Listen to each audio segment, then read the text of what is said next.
Leerlo en esta tarde. Se encuentra en Génesis capítulo 3. El libro del Génesis es un libro extraordinario, un libro precioso. Los dos primeros capítulos nos hablan del poder creador de nuestro Dios, cómo con el poder de su poderosa palabra, valga la redundancia, creó todo lo que existe, todo lo que nuestros ojos pueden ver, incluso lo que nuestros ojos no pueden ver, pero que fue creado con el poder de su palabra. Animales, árboles, estrellas, planetas, incluido el hombre. Sin embargo, cuando vamos al capítulo 3, encontramos lo que alguien ha titulado la ruina. La ruina. Todo venía muy bonito, la creación, ¿verdad? Todo puesto en su sitio. Dios había suplido compañera idónea para el hombre, Dios había suplido los alimentos, Dios había suplido absolutamente todo. Pero, lamentablemente, en el capítulo 3 todo cambia. Y a partir del capítulo 3... las cosas van a ser muy diferentes para el hombre, para la mujer, para los animales, para la creación, para el mundo espiritual, absolutamente todo cambia. Empezamos a leer, si queréis, a partir del versículo 1. Estamos en Génesis capítulo 3, versículo 1, donde dice: pero la serpiente era astuta, más que todos los animales del campo que el Señor había hecho.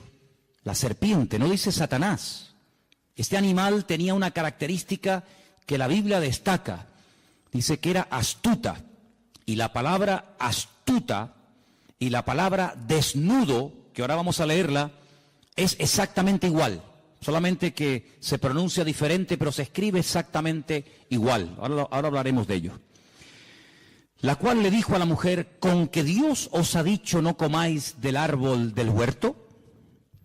Y la mujer le respondió a la serpiente: del fruto de los árboles del huerto podemos comer, pero del fruto del árbol que está en medio del huerto, dijo Dios, no comeréis de él, ni le tocaréis, para que no muráis.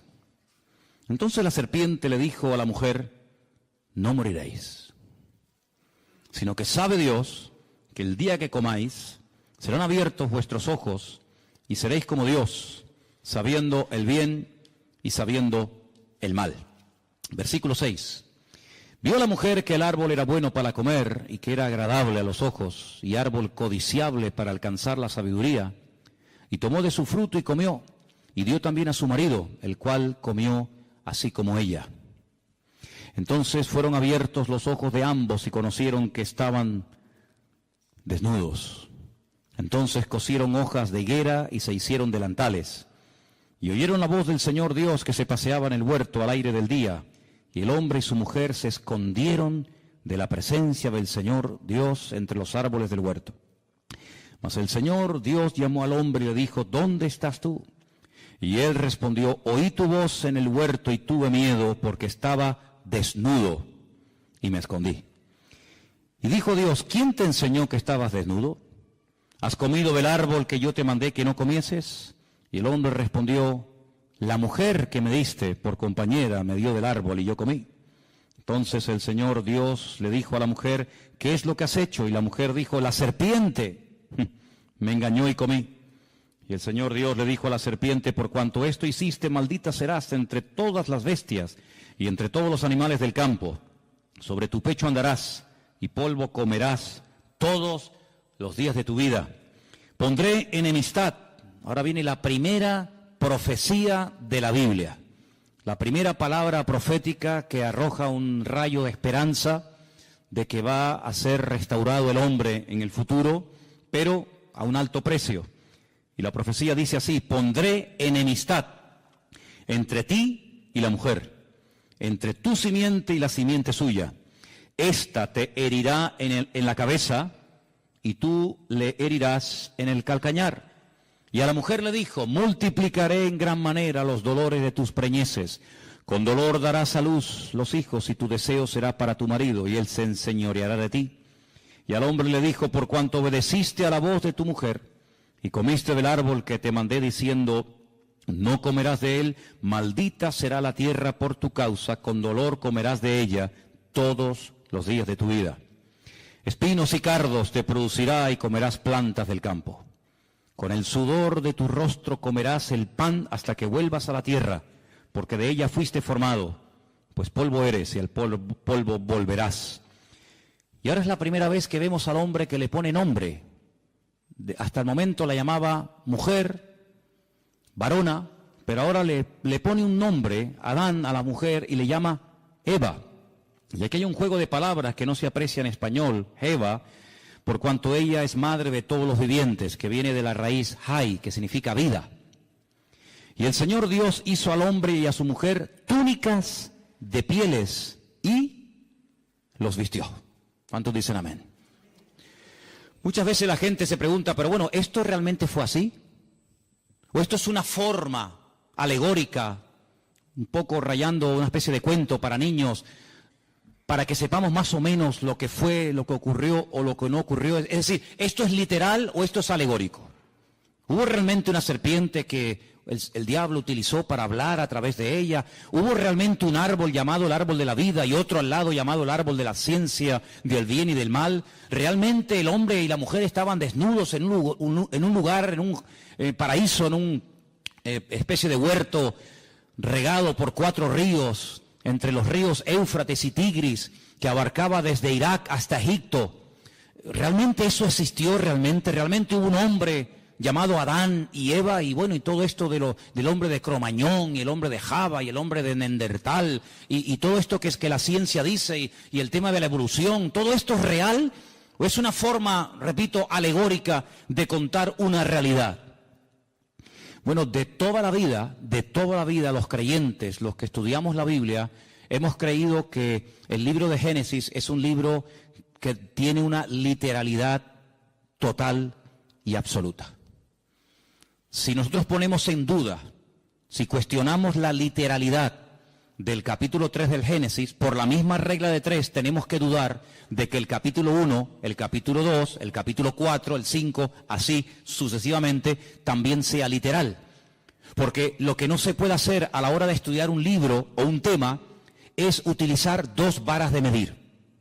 Nosotros aquí en Canarias, en España, en Europa, salvo en Inglaterra, tenemos unas medidas, ¿verdad? Metros, centímetros, kilómetros, etcétera. Pero si fuéramos a Inglaterra o a Estados Unidos o a otros países, ellos tienen otras medidas. Ellos trabajan con pulgadas, con yardas, con millas, etcétera. Nosotros trabajamos con otro tipo de medidas. Pero cuando usted va aquí a una ferretería, cuando usted va a un lugar para comprar herramientas, pues, en fin, las medidas usted las tiene que dar en las medidas que se usan aquí, no en las medidas con las que se puede trabajar en Inglaterra, en Estados Unidos o en cualquier otra parte del mundo.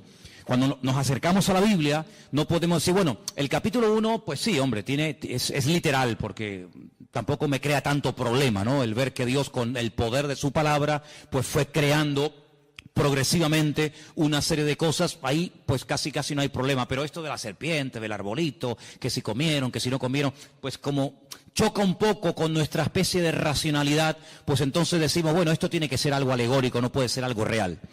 Tendríamos un gravísimo problema si comenzamos a interpretar un capítulo literal, otro alegórico, uno literal, otro alegórico, porque entonces, ¿quién es el que establece que este es literal? ¿Quién es el que establece que este es alegórico? ¿Tú? ¿El conjunto de los hermanos de la iglesia? ¿Una serie de teólogos? ¿Los pastores? ¿Los maestros de la Biblia? ¿Los traductores? Es muy complicado. La hermenéutica nos obliga, es decir, la ciencia que nos obliga a la correcta interpretación de los textos bíblicos, nos obliga a utilizar una sola vara de medir. No podemos utilizar 2 sistemas de interpretación de un mismo pasaje, porque tendríamos unos problemas terribles. Y bueno, lo que tenemos que aceptar es la literalidad de la Biblia. Eso no significa de que no hay otros libros y de que no hay otras historias y que no haya otros capítulos que no son literales, sino son, digamos, basados en símbolos, en tipos, en antitipos, etcétera, etcétera. Por ejemplo, el famoso libro del Apocalipsis.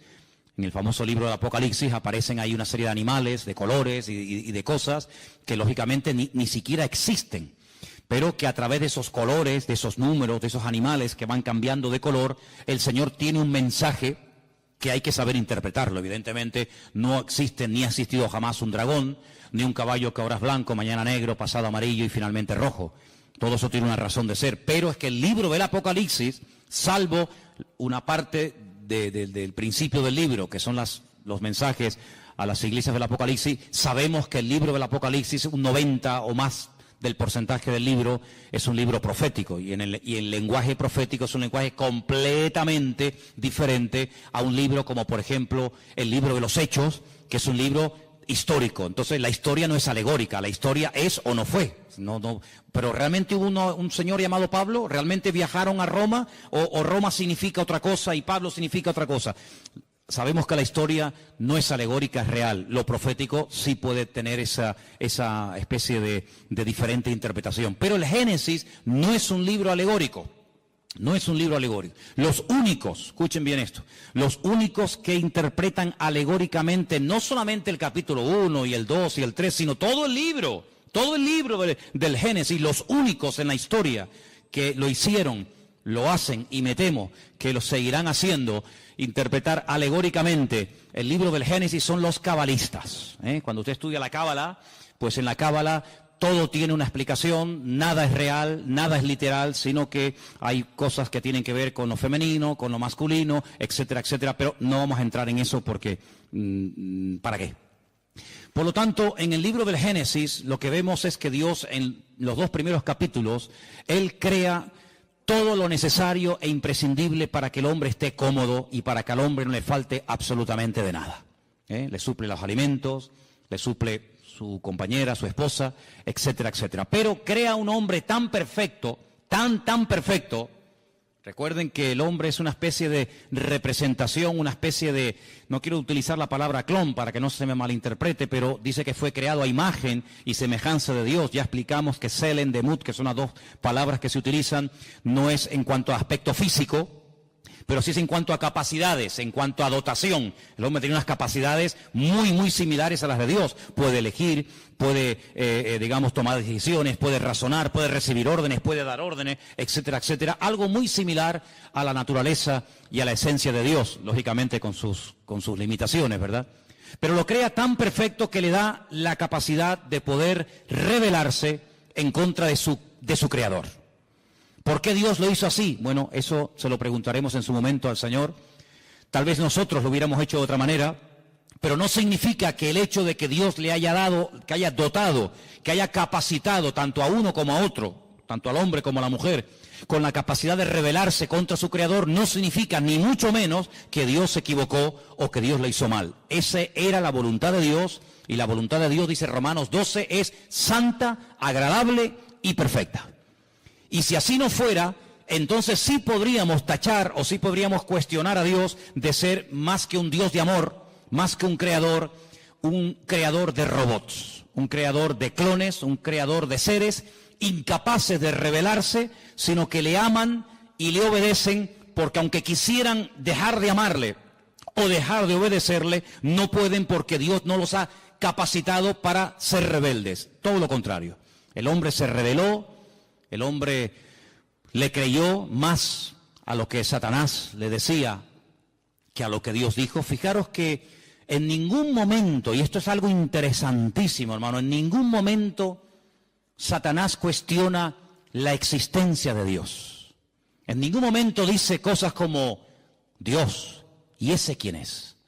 Pero si Dios no existe, en ningún momento cuestiona Satanás la existencia de Dios, sino lo que cuestiona, lo que pone en tela de juicio, no es la existencia de Dios, sino las órdenes, las limitaciones que Dios ha puesto. Que Dios te ha dicho, luego ya Dios existe, lo da por hecho. Que Dios te ha dicho que si comes, que si desobedeces la orden que Él te ha dado, morirás. No le creas, no es verdad, no morirás. Lo que pasa es que Dios no te ha dicho toda la verdad, y yo sí te la voy a decir. Fíjate qué tremendo, ¿eh? Es un atentado contra la mismísima esencia de Dios. La esencia de Dios es la verdad. La esencia de Dios es la verdad. Yo no lo voy a hacer ahora, pero si yo les trajera, que lo tengo por ahí fotocopiado, allí en el cuartito de la oración lo podéis ver, el capítulo 1 del Génesis, si comenzáramos a sumar una serie de palabras, continuamente, en todo el capítulo 1 y en todo el capítulo 2, continuamente aparece, después de leer ciertas y determinadas frases o textos, la palabra verdad. Y lees y verdad. Y es como que el texto lleva la firma de Dios. Es como cuando vimos aquí, ¿os acordáis? Cuando vimos aquí la bendición sacerdotal que estudiamos el domingo, esta bendición diseñada, creada y enseñada por Dios al hombre, lleva la firma de Dios. Saber encontrarla, pero la lleva.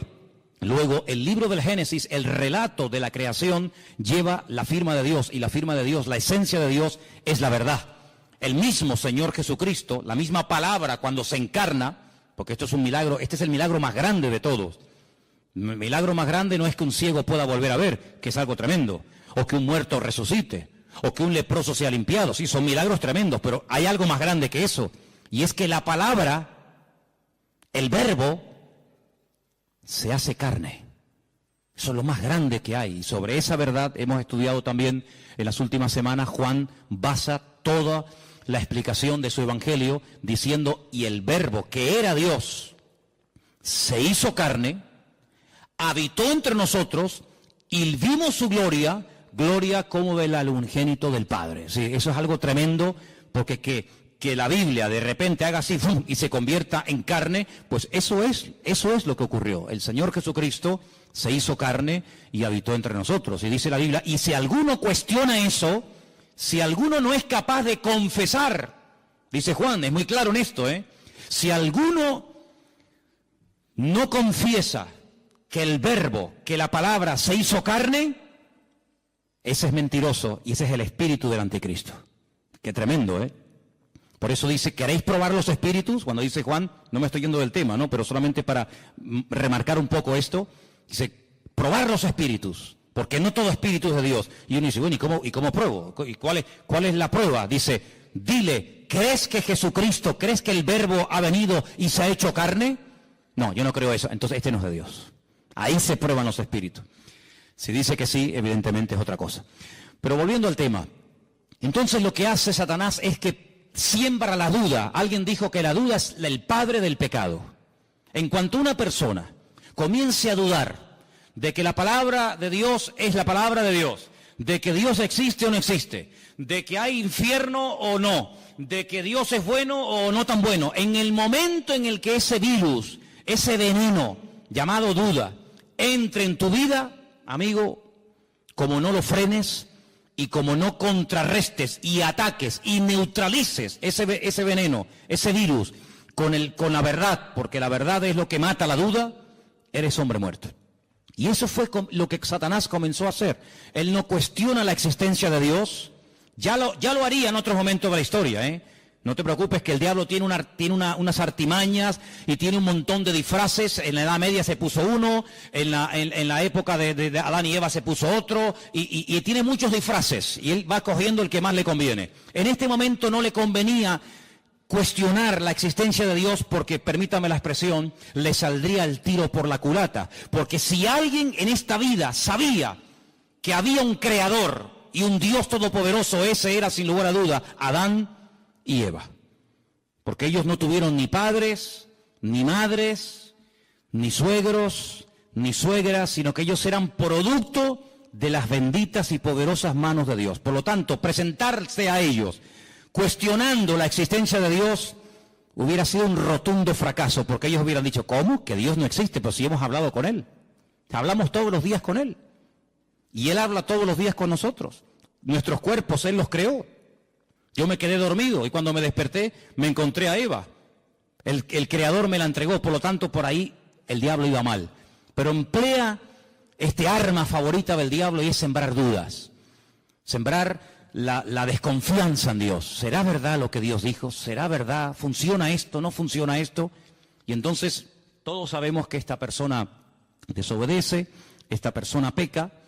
Y fíjate qué curioso, lo primero que esta gente hace es sentir miedo, sentir vergüenza y esconderse del Creador con el cual antes hablaban y tenían una comunión tremenda.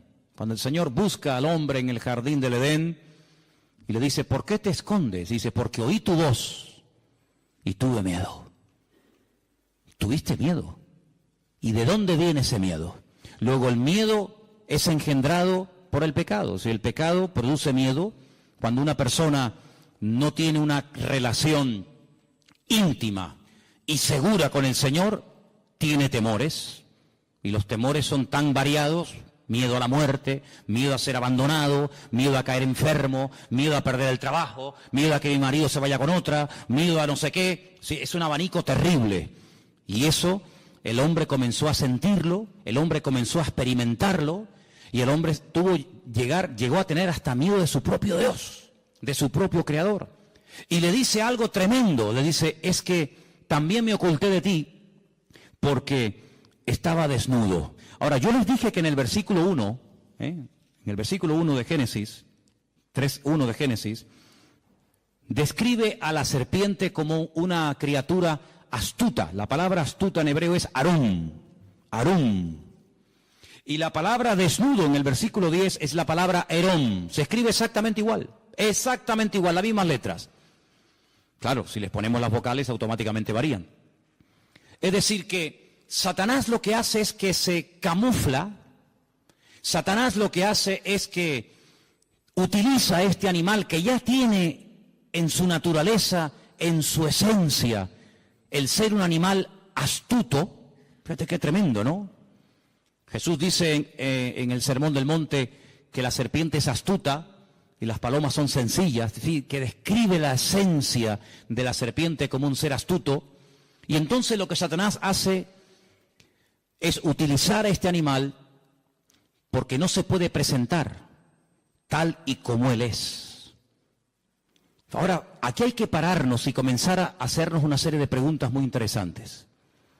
Vemos a Satanás en persona, no mandó a un demonio, sino que él en primera persona va y tienta a Eva, pero detrás utilizando a este animal. Y la única vez que lo volvemos a ver a él personalmente tentando a una persona, ya es en el Nuevo Testamento al Señor Jesucristo. Él nunca tentó a nadie personalmente, salvo a Eva en el jardín del Edén y en el desierto de Judea al mismísimo Señor Jesucristo. Con la gran diferencia de que en Génesis capítulo 3 va, digamos, disfrazado, escondido, parapetado dentro de aquel animal, y en el desierto no le va a servir ningún disfraz, sino que va a cara descubierta, porque delante del Señor no hay disfraz, no hay careta que valga, sino que delante del Señor dice que todos estamos desnudos delante de la presencia del Señor. ¿Te das cuenta? Pero el apóstol Pablo, que es un hombre que describe como nadie, el mundo espiritual, porque ahora hablaremos un poco de esto, él dice que Satanás es capaz, en momentos puntuales, si es necesario, disfrazarse, vestirse como si fuera un ángel de luz.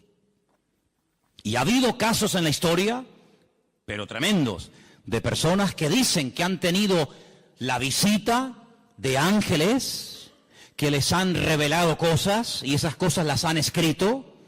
Y bueno, y por ahí nació el famoso libro del Mormón, que es el que usan los mormones. Y cuando se le pregunta a los mormones, ¿y de dónde salió el libro del Mormón? Pues ellos te dicen que un ángel llamado Moroni despertó una noche a este joven llamado Joseph Smith y lo llevó a un lugar donde le mostró unas planchas de oro que estaban escritas en un idioma que él no conocía, y este ángel le mostró la interpretación de aquellas planchas de oro y le dio un mensaje que está en el famoso libro del Mormón.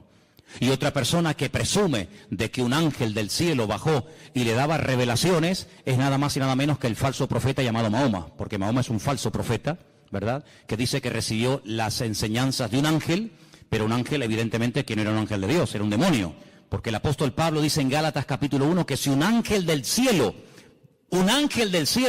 baja y nos predica un evangelio diferente al que hemos oído, no lo creáis, sea anatema, porque no hay otro evangelio que el que está escrito en la palabra de Dios. ¿Cuántos dicen amén? Así que en momentos puntuales Satanás incluso ha sido capaz de disfrazarse y de hacerse pasar como un ángel bueno, un ángel de la guardia, un ángel que viene a darte buenas vibraciones, buena energía, como dicen algunos por ahí. Ahora, fijaros qué interesante, porque Eva y Adán y Eva no tenían conocimiento, y esto es muy importante y yo sinceramente nunca lo he oído. Ellos no tenían conocimiento del mundo espiritual. El único conocimiento del mundo espiritual que tenían es que hay un creador que no se puede ver, pero que habla y les oye cuando ellos le hablan a Dios. Pero ellos no tenían ningún conocimiento del mundo espiritual. Pero el mundo espiritual evidentemente ya existía y era real, puesto que cuando uno comienza a leer la Biblia desde el principio, uno se encuentra que el que está hablando es Dios. Más adelante encontramos que Dios crea a un hombre. De ese hombre extrae a una mujer. Y encontramos a Dios, al hombre y a la mujer. Capítulo 1 y capítulo 2. Pero cuando vamos al capítulo 3 nos encontramos que ya no hay 3, ahora hay 4. Ahora seguimos teniendo evidentemente al Creador, a Dios, a Eva, a su marido Adán y a Satanás, utilizando a esta serpiente. Y la pregunta lógica es, ¿dónde dice en Génesis 1 o en Génesis 2 cuándo fue creado este personaje? Porque no vemos en ningún momento en el libro del Génesis, ni en Éxodo, ni en Levítico, ni en Número, ni en Deuteronomio, no vemos en ningún momento que este ser existía. Sin embargo, la palabra de Dios en Ezequiel capítulo 28, ahora leeremos algunos versículos, el Señor dice que este querubín, lo llama así, querubín protector, grande y protector, estuvo en el jardín del Edén. Luego hay una creación que no se relata en Génesis capítulo 1 ni en Génesis capítulo 2, pero que ya existía. Vemos que Satanás ya no es ese querubín protector encargado de la música, de la alabanza y de la adoración, sino que es un ser maligno que lo que pretende es separar al hombre de Dios. Luego ya su naturaleza no es una naturaleza sana, una naturaleza buena, sino que su objetivo es arruinar. Su naturaleza ahora es maligna, perversa. El Señor dijo, es un ladrón. Viene a hurtar, a matar y viene a destruir. Y aquí lo vemos, haciendo su primer intento en la historia de la humanidad, queriendo matar la comunión del hombre con Dios, queriendo separar al hombre de Dios, creando distanciamiento, creando mal ambiente, ¿verdad? Así que vamos a Ezequiel capítulo 28 para que veáis cómo en este libro, que por supuesto, sobra el decir, no existía en los tiempos de Adán y Eva. Adán y Eva nunca leyeron el libro de Ezequiel. En el capítulo 28 se describe la naturaleza de este personaje. Ezequiel 28:12 viene hablando del rey de Tiro, pero en medio del mensaje de Dios al rey de Tiro, mete otro mensaje que complementa lo que viene diciendo, y dice lo siguiente: Hijo de hombre, levanta endechas sobre el rey de Tiro. Tiro es una ciudad que está al norte de Israel, no entraba dentro del territorio de Israel, está bien al norte, ¿verdad? Y dile, así ha dicho el Señor, tú eras el sello de la perfección, lleno de sabiduría y acabado de hermosura. Solamente escucha estas 3 características, son impresionantes, ¿eh?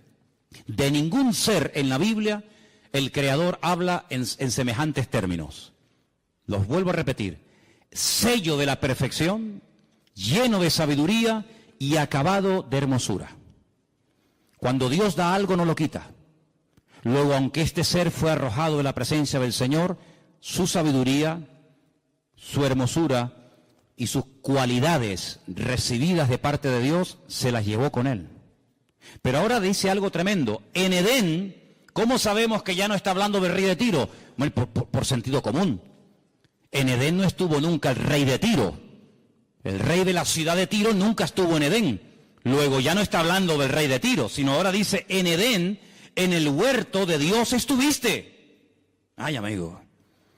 De toda piedra preciosa era tu vestidura. Yo les voy a pedir un favor a partir de ahora. Cuenten las piedras preciosas que yo voy a comenzar a leer a partir de ahora, por favor. Cuéntenlas, ¿sí? En Edén, en el huerto de Dios estuviste. De toda piedra preciosa era tu vestidura. Empiezo. De cornerina, topacio, jaspe, crisólito, berilo, iónice, zafiro, carbunclo, esmeralda. Y luego el oro es otra cosa, ¿no? No es una piedra preciosa. Los primores de tus tamboriles y flautas estuvieron preparados para ti en el día de tu creación. Luego es un ser creado, no es un ser eterno. En el día de tu creación. Ese día de la creación no fue Génesis capítulo 1, porque allí no vemos cómo el Señor creó a este personaje, pero evidentemente hay otro momento no relatado, no narrado en Génesis capítulo 1, donde evidentemente Dios tuvo que crearlo, porque Dios dice que este personaje al cual llama en el versículo 14, querubín grande y protector, hubo un día en el que fue creado por el Señor. Lo llama querubín grande, protector. Yo te puse en el santo monte de Dios. Allí estuviste, en medio de las piedras de fuego te paseabas. Pero esto no lo encontramos en Génesis 1. En el jardín del Edén no dice que era el monte de Dios. ¿Qué te parece? Luego está describiendo otro sitio. El jardín del Edén era el sitio para el hombre. Y hay otro sitio que se está describiendo aquí, que era el sitio donde Dios estaba, donde Dios vivía y donde estaba este personaje. Y sigue diciendo la Escritura, perfecto, perfecto también es la palabra completo, ¿vale? La misma palabra, shelem, es igual para perfecto que para completo. Así que si quieren leer completo eras o perfecto eras, da igual. En todos tus caminos, desde el día, le vuelvo a repetir, que fuiste creado hasta que se halló en ti maldad. Amigo, a causa de la multitud de tus contrataciones fuiste lleno de iniquidad y pecaste. ¿Y ahora qué dice aquí? Por lo que yo te eché. ¿Quién lo echó? El Creador. Yo te eché. ¿De dónde? Del monte de Dios. Y te arrojé de entre las piedras de fuego, oh querubín protector. Y ahora lo vemos en Génesis capítulo 3, a este personaje que antes estaba en la presencia del Señor, ahora lo vemos en el jardín del Edén, tentando a Adán y tentando a Eva. Qué tremendo, ¿no? Y dice aquí, se enalteció tu corazón a causa de tu hermosura. Increíble, cómo tenía que ser este personaje, ¿eh? Lo más hermoso.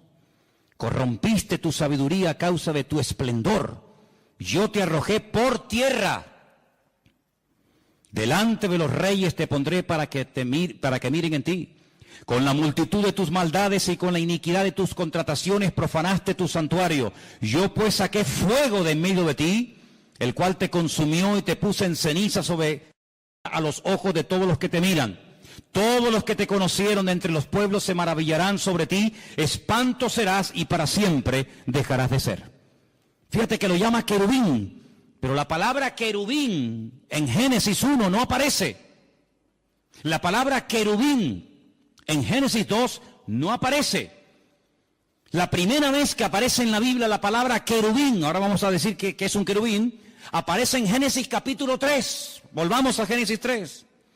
Concretamente el último versículo. Génesis 3, el último versículo. Y dice así, echó pues fuera al hombre y puso al oriente del huerto del Edén querubines y una espada encendida que se revolvía por todos lados para guardar el camino del árbol de la vida.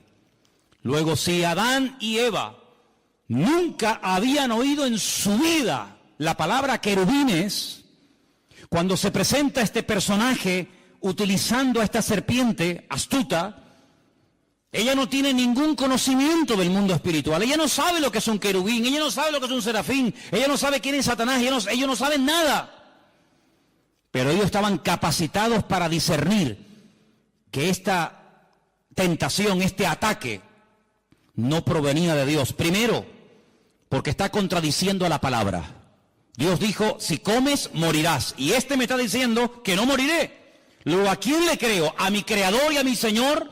El que me ha creado, el que me ha demostrado que me ama, el que ha creado un mundo maravilloso para mí, o a este que no sé quién es y de dónde ha salido. Ahí hay un dilema y una tentación, eso es lo que es. Es ponerte entre la espada y la pared, decir, ¿a quién le creo? ¿A Dios o al horóscopo? ¿A lo que dice mi Señor en su palabra? ¿O a lo que dicen las noticias en la televisión? ¿A lo que dice el santero que echa las cartas y el brujo que no sé qué y no sé cuánto? ¿O le creo a mi Señor? Amigo, tú verás. Lamentablemente tengo que decir que Satanás sembró el veneno de la duda, de la incertidumbre, de la desconfianza en el corazón de Eva y le creyó más a este que no sabía quién era y de dónde había venido que a su Señor y a su Creador. Y cuando uno no cree la verdad, se convierte en un esclavo. Aquí arriba tenemos un texto, son palabras de Cristo. Él dijo, conoceréis la verdad y la verdad os hará libres. ¿Cuántos dicen amén? Cuando tú prefieres creer a tus mentiras y a tus rollos y a tus excusas y a tus argumentos, quieras o no quieras, te conviertes en un esclavo. En un esclavo de tus pasiones, en un esclavo de tus mentiras, en un esclavo de lo que te han dicho o de lo que tú crees que es. Cuando tú cuestionas lo que dice la Biblia, ¿y por qué Dios dice blanco si yo veo que es gris? Bueno, lo que tú veas es una cosa y lo que Dios dice es otra. Y tú te puedes equivocar porque dice la Biblia que el ser humano es un ser ahora, y fíjate tú, imperfecto, lleno de debilidades, lleno de imperfecciones. Pero nuestro Dios es un Dios perfecto y nunca, jamás saldrá una mentira de la boca de Dios. ¿Cuántos dicen amén? Dios es un Dios de verdad. La esencia de Dios es la verdad. Dios no puede mentir. Va en contra de su naturaleza. Hay cosas que a Dios no le afectan. La mentira. Dios no puede mentir. La tentación, a Dios no le tienta nada. Dice, si Él no es tentado por nada, ni por nadie, Él tampoco puede tentar a nadie. Así que cuando tú seas tentado, no digas que Dios te está tentando, sino que tú estás siendo tentado porque le has dado lugar a una serie de circunstancias que estás creando el caldo de cultivo propicio para caer en la red. Pero Dios no tienta a nadie. Una cosa es que Dios te pruebe y otra cosa es que Dios te esté tentando. Cuidado. La prueba es para fortalecerte, para acercarte a Él. La tentación es al revés, para separarte y para que caigas y para que cuestiones pues la asistencia, el amor, la misericordia, la bondad o lo que sea de parte del Señor. Así que vemos que esta mujer, al no tener conocimiento del mundo espiritual, crea este personaje que, repito, no sabe de dónde ha salido y que encima le lleva la contraria al Señor. Pero tú y yo no tenemos esa excusa para pecar. Porque tú y yo tenemos muchísimo conocimiento del mundo espiritual, ¿sí o no? Si tú le dices a Adán y a Eva, Satanás, dice, no sabían quién era. Pero si yo te digo a ti, el diablo, Satanás, el padre de mentira,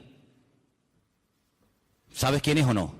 Amigo, hay un conocimiento que tú tienes que ni Adán tenía. Y por eso dijo alguien en cierta ocasión que el terreno de Satanás es la ignorancia. Cuanto más ignorante sea, más fácil se lo pones al diablo para que te engañe. Ah, que yo no sabía, por eso caíste. Pero ahora nosotros no tenemos la excusa de decir, es que yo no sé lo que son los demonios, yo no sé quién es el diablo, yo no sé. No, sí sabemos, claro que sabemos, hombre, que sí sabemos. Mira, el mundo espiritual, quien mejor lo describe, si a alguien le interesa este tema, es sin lugar a duda el apóstol Pablo. Hay un capítulo, no lo vamos a leer ahora, pero para los que toman nota y les gusta leer después en casa, es el capítulo 6 del libro de Efesios, la carta de Pablo a los Efesios. Pablo describe allí el mundo espiritual de una forma increíble. La jerarquía del mundo espiritual, como Pablo no la describe nadie. Él dice que hay, mira, principados, potestades, gobernadores de las huestes de las tinieblas, huestes espirituales de maldad en las regiones celestes. Si te vas al libro de Ezequiel, te encuentras, por ejemplo, en Ezequiel capítulo 28, los versículos 13 y 14, te encuentras a los querubines, que en Ezequiel 1 los llama los seres vivientes. Cuando tú oigas la palabra seres vivientes, son los querubines. Qué curioso que cuando dice la Biblia que el Señor mandó a construir el tabernáculo con todo el mobiliario, ¿se acuerdan? Con la menorá, con la mesa de los panes, con el altar del incienso, el altar del sacrificio, con el arca de la alianza. Dice que dijo, encima del arca, en la tapa, quiero que construyas 2 querubines, porque son los que van a proteger la presencia del Señor. ¿Qué puso el Señor en el huerto del Edén para que no dieran marcha atrás y alargaran la mano y comieran del árbol de la vida que producía la vida eterna? Querubines, protectores. Luego los querubines tienen, entre comillas, la función de proteger, de cuidar, de rodear el trono del Señor. Digamos que serían, entre comillas, para que nos entendamos, su especie de guardaespaldas, para que nos entendamos. Los serafines, que son otros seres angelicales que están en la Biblia, quien mejor lo describe es Isaías, capítulo 6. Cuando él es llamado, dice, cuando el Señor me llamó, yo vi la gloria del Señor. Y vi serafines que tenían 6 alas, con 2 volaban, con 2 tapaban su rostro y con 2 tapaban sus pies y decían continuamente, santo, santo, santo es el Señor, toda la tierra está llena de la gloria del Señor. Entonces te das cuenta que en la Biblia hay serafines, querubines, ángeles. ¿Quién se le presentó a María cuando le dijo, escucha mujer, bendita eres tú entre todas las mujeres? A partir de ahora te llamarán bienaventurada, porque llevarás en tus entrañas, llevarás en tu vientre, nada más y nada menos que al bendito Hijo de Dios. Un arcángel. ¿Quién? Gabriel. Luego dice, hay serafines, hay querubines, hay un arcángel que se llama Gabriel. Luego te vas al libro de Daniel y te encuentras que hay otro arcángel tremendamente poderoso que se llama el arcángel Miguel.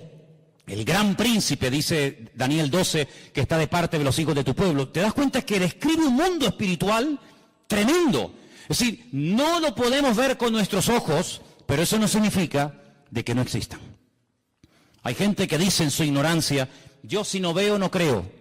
Pues por esa misma regla de tres, usted no cree en Júpiter, ni en Plutón, ni en Marte, ni en montones de cosas que existen, simplemente por el argumento ridículo y absurdo de que usted no lo ve. Bueno, hay millones de cosas que nuestros ojos no ven, pero sin embargo, ¿usted ha visto alguna vez algún átomo? ¿Ha visto alguna molécula? ¿Ha visto los protones y los neutrones? ¿Ha visto alguna vez eso? No, pero existen y están aquí ahora mismo. Y en este momento aquí dentro hay miles de voces de radio de onda, ¿verdad? Radio de frecuencias que están aquí, las ondas, ahora no se oyen, no se pueden ver, porque no tenemos un receptor, pero si pusiéramos una radio y la encendemos, automáticamente oímos que la radio está hablando. No, la radio no está hablando, la radio está reproduciendo por ese famoso invento de Marconi, el italiano, ¿no? Que fue capaz de captar esas ondas y ponerlas en un receptor y uno puede hablar, oír en italiano, en japonés, en árabe, en chino, en lo que sea, una persona que está a miles de kilómetros de Tenerife, pero lo oímos hablar aquí, o ver un partido de fútbol que se está llevando a cabo en África, o sabe Dios dónde. Pero todo eso existe, no lo podemos ver, pero cuando tenemos los aparatos para poder ver esas imágenes, para poder escuchar esos sonidos, pues automáticamente ahí lo tenemos y todos en casa sabemos pues lo que estoy diciendo por la radio y por la televisión. Entonces, pero Adán y Eva en aquel momento, vamos a decir, entre comillas, que eran ignorantes del mundo espiritual. Ellos no sabían realmente lo que significaba todo eso, pero uno tiene que tener discernimiento, hermano. Cuando algo venga a su mente, cuando algo venga a su vida, que no está escrito en la palabra de Dios, descártelo, no lo crea, porque la palabra de Dios no se puede manipular, no hay que añadirle, no hay que ponerle. Si la palabra de Dios dice, eso no se puede hacer, no le quiere dar las vueltas, decir sí, pero no hay pero que valga. El Señor cuando dice una cosa lo dice para nuestro bien. Y cuando el Señor dice, el día que ustedes coman de este árbol, ustedes van a morir, aunque ustedes no entiendan el concepto morir, pues claro, Adán y Eva decían morir, ¿y eso qué es? ¿Qué es morir? ¿Tú sabes lo que es morir? No. ¿Y tú? Yo tampoco. Pero Dios dijo que si comemos morimos. Pero es que yo no sé lo que es la muerte, yo nunca he visto ni siquiera un perro muerto en una carretera, yo no he enterrado a un hijo, yo no sé lo que es el concepto muerte. Para ellos era un concepto abstracto, no lo entendían, pero el que no lo entiendas no significa que no estemos obligados a obedecer la palabra de Dios. ¿Cuántos dicen amén? Ahora nosotros con más motivo no tenemos ninguna excusa. ¿Por qué? Porque sabemos lo que es la muerte. Sabemos lo que es la tristeza, el desánimo, la depresión, la desgracia, los follones, los líos. ¿Por qué? Porque lo hemos visto en otras personas. Tenemos millones de puntos de referencia, incluso en nosotros mismos. Sabemos las consecuencias terribles de hacer algo malo, pero en aquellos momentos ellos no tenían eso, pero tenían algo muy importante. Y es que ellos tenían que haberse dado cuenta de que este ser, que no sabían de dónde había venido, estaba contradiciendo la palabra del Señor. Porque uno de los juegos favoritos del diablo es llevarle la contraria a Dios. ¿Qué dijo Dios el día que se bautizó su hijo en el río Jordán? Este es mi hijo amado, en el cual tengo toda complacencia, en el cual deposito toda mi confianza. ¿Quién dijo eso? Dios. La voz de Dios se oyó. Se va al desierto. ¿Y quién viene a tentarlo? Este personaje terrible, Satanás. Y le dice, si eres el Hijo de Dios, di a estas piedras que se conviertan en pan. Yo no tengo que convertir las piedras en pan para demostrarte a ti, o a mí, o a alguien que soy el Hijo de Dios. Yo sé que soy el Hijo de Dios. ¿Y cómo lo sé? Porque mi Dios, mi Padre, me lo acaba de decir el día que me bauticé en el río Jordán. Este es mi Hijo amado. Por lo tanto, yo le creo a mi Dios, yo le creo a mi Padre, yo creo en lo que Él me ha dicho. Y si nosotros tenemos esa fe y estamos agarrados a la palabra, cuando viene una mentira, cuando viene una herejía, cuando viene un mal pensamiento, cuando viene algo que contradice a la palabra, automáticamente, hermano, aunque no sepamos lo que puede pasar, aunque no entendamos todo, decimos no, esto no es de Dios. ¿Por qué? Porque va en contra de la palabra del Señor. Y nada más, y con eso tendría que sobrarnos todo lo demás. Ahora, varias cosas ocurrieron allí. Antes de ser expulsados, Dios confronta al hombre con su pecado y le dice, mira, a partir de ahora vas a darte cuenta de que la tierra no produce con la fuerza que producía antes. Tu mujer, cuando dé a luz, va a comenzar a sufrir dolores en el momento del parto. Y tú vas a comenzar a sudar. Luego se ve que antes no sudaba. Tú vas a comenzar a perder humedad. Tú vas a comenzar a secarte. Y vas a tener que reponer los líquidos, porque como no repongas líquido te deshidrata y te puedes morir. Entonces hay una serie de consecuencias en el mundo espiritual, en el mundo natural, en el mundo físico, que van a cambiar a partir de ahora. Pero cuando yo te eche del jardín del Edén, no te vas a ir como yo te puse aquí. Yo te puse aquí desnudo, pero tú te vas a ir vestido. Porque hemos leído esta noche, en el capítulo 3, versículo 21, que el Señor los cubrió con pieles de animales y los vistió. Y esto es una lección objetiva que Adán y Eva captaron al momento. Animales inocentes han tenido que morir por mi culpa. Ahora entienden lo que es morir. Cuando ellos vieron a esos pobres animales, yo no sé si eran ovejas, si eran cabras, yo no sé lo que eran. Pero la Biblia nos enseña que el Señor tomó pieles de animales, cubrió a este hombre y a esta mujer, y ellos vieron lo que significa, ellos entendieron el concepto morir. Es decir, que ahora estas ropas que me van a cubrir, me van a recordar a donde quiera que vaya, que yo tengo que vestirme porque me he convertido en un ser pecador. Y por eso dije al principio que cada vez que te pones una camisa, un pantalón, una falda o una chaqueta, por muy cara, por muy bonita, por muy moderna que sea, todo eso nos recuerda constantemente que somos pecadores, seres caídos, pero que por la misericordia y por la gracia de Dios podemos alabar a nuestro Dios. ¿Cuántos dicen amén? Así que la ropa no es ninguna bendición. Hay gente que se mata por tener la ropa de última moda y por tener marcas de no sé qué, y hay todo un negocio, hay todo un consumismo alrededor de esta historia de la moda, ¿verdad? Pero no se olviden de que todo eso viene como consecuencia del pecado. Y no solamente han tenido que morir animales inocentes para poder vestirlos a ustedes, sino que a partir de ahora la relación entre ustedes y yo va a ser diferente. Antes no había intermediario.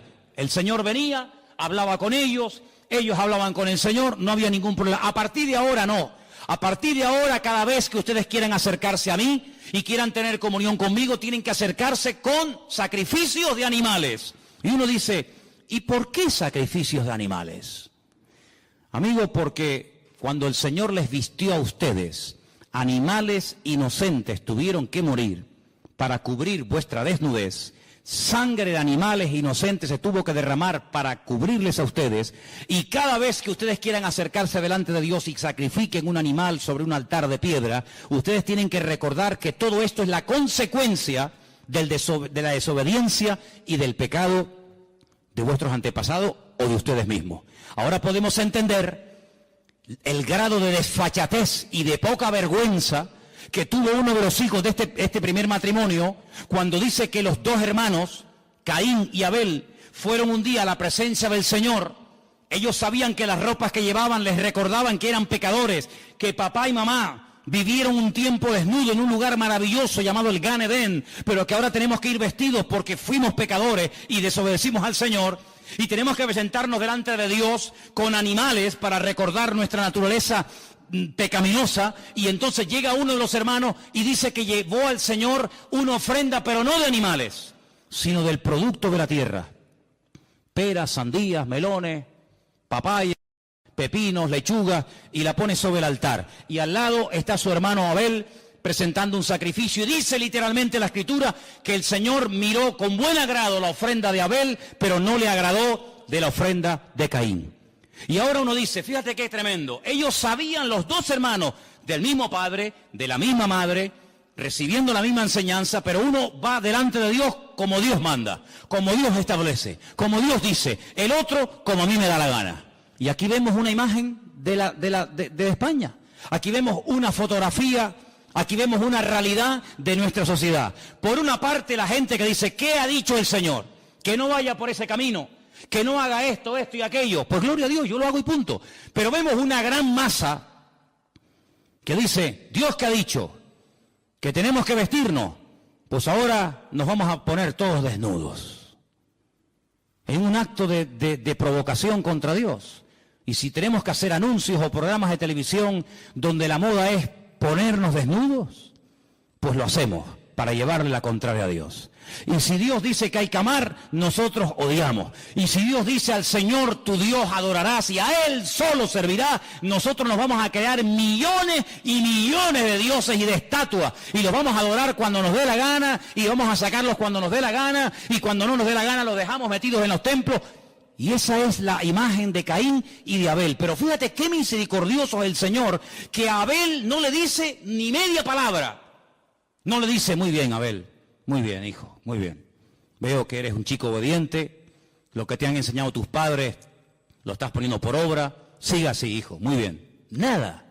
¿A quién le habló el Señor? A Caín. Dice Caín, si hicieras lo bueno, si fueras por el buen camino, ¿no te bendeciría yo? ¿Por qué estás con esa cara de amargado? ¿Por qué estás con el semblante decaído? ¿Por qué miras con malos ojos a tu hermano? Si hicieras lo bueno, ¿no te bendeciría yo también a ti?